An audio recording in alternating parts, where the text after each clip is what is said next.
মা তুমি একবার নিজে মুখে বলো, বলো তোমার সুপায়ন যা চাই তাই করতে পারে, বলো মা বলো। পেরেছিস বাবা, তুই পেরেছিস।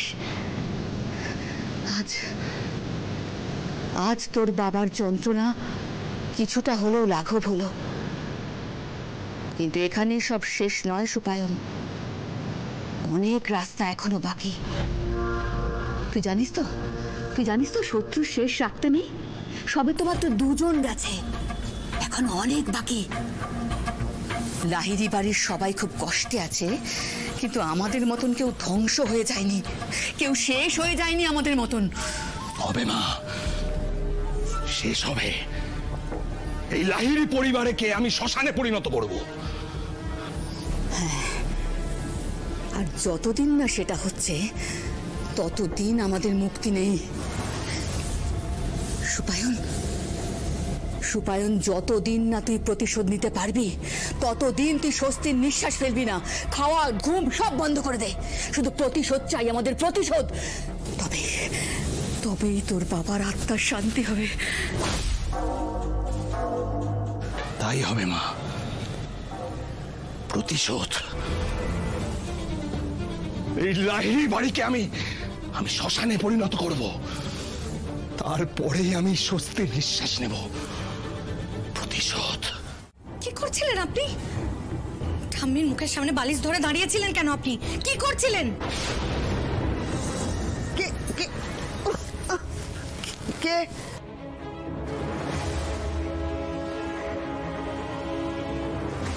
ও তনু দিদি।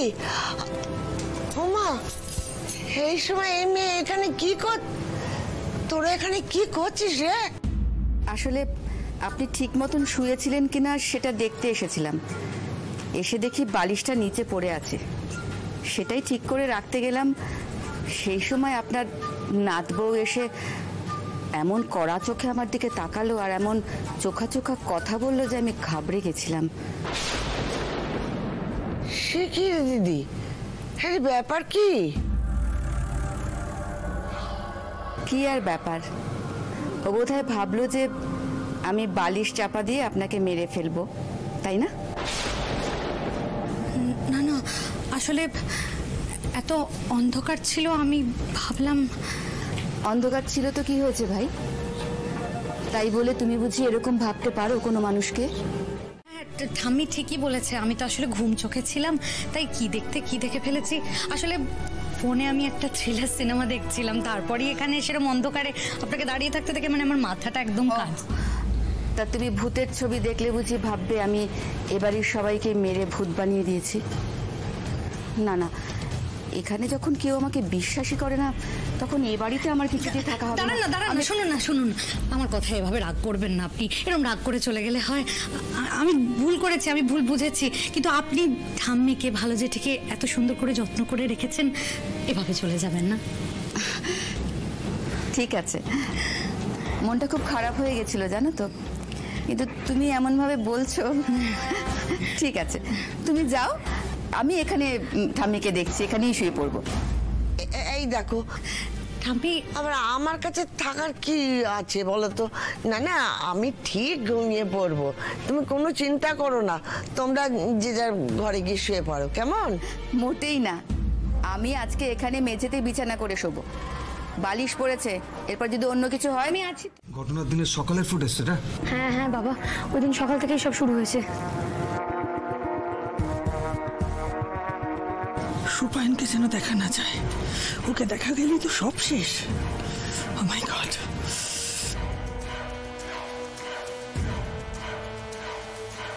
আরে অনেকক্ষণ হয়ে গেল তো, ভল্টরুমে তো কাউকে দেখাই যাচ্ছে না।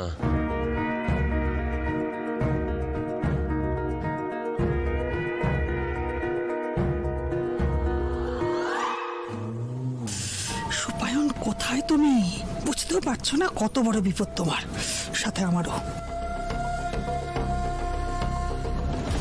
মা দেখলে তো, এই বাড়িতে কখন কোথায় বিপদ উৎপত্তি থাকে না, কেউ বলতে পারে না। আর একটু হলেই তো বামাল সময় ধরা পড়ছে। তুই আমার রাস্তাটা কাটলি কেন বলতো? কেন জানিস তো, এই বাড়িতে না কথাটা একটু বেশি হচ্ছে, কাজটা কম। কথাটা কমিয়ে কাজটা করে এলে ল্যাঠাটা চুকে যেত না? তোমার কি মনে হয় মা, আমি চেষ্টা করিনি? আমি চেষ্টা করিনি বাবার মৃত্যুর প্রতিশোধ নিতে, সুদে আসলে প্রতিশোধ নিতে? তুমি তনুশ্রীকে জানো না মা, জানো না তনুশ্রী আনন্দের কতটা কাছের, সেটা তুমি জানো না? জান তুই সারা জীবন ধরে শুধু জেনে যা, আমি কিচ্ছু জানতে বুঝতে চাই না। আমি জানি আমার কোনটা কাজ। এখন আবার কে?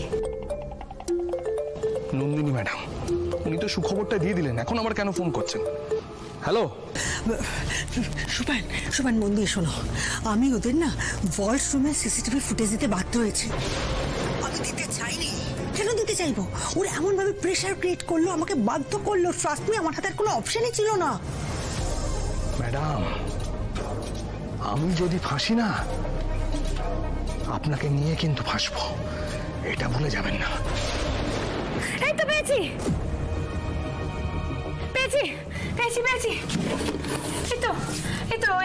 এই সময় তো বাবা উঠেতেই ছিল, মনে হয় বাবার অপারেশন শুরু হয়ে গেছে। রাইট, তাই তো।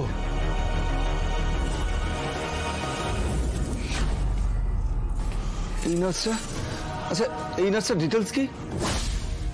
একে তো চেনা চেনা লাগছে না।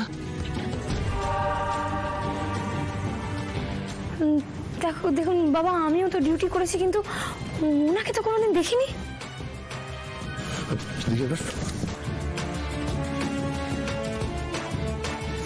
অচেনা, কিন্তু মুখটা কেমন যেন চেনা চেনা ঠেকছে, বুঝতে পারছি না। এই আদি, সেদিন যখন ওটি করছিলিস ছিল না তোর সাথে? সেদিন একবার খেয়াল করে দেখ।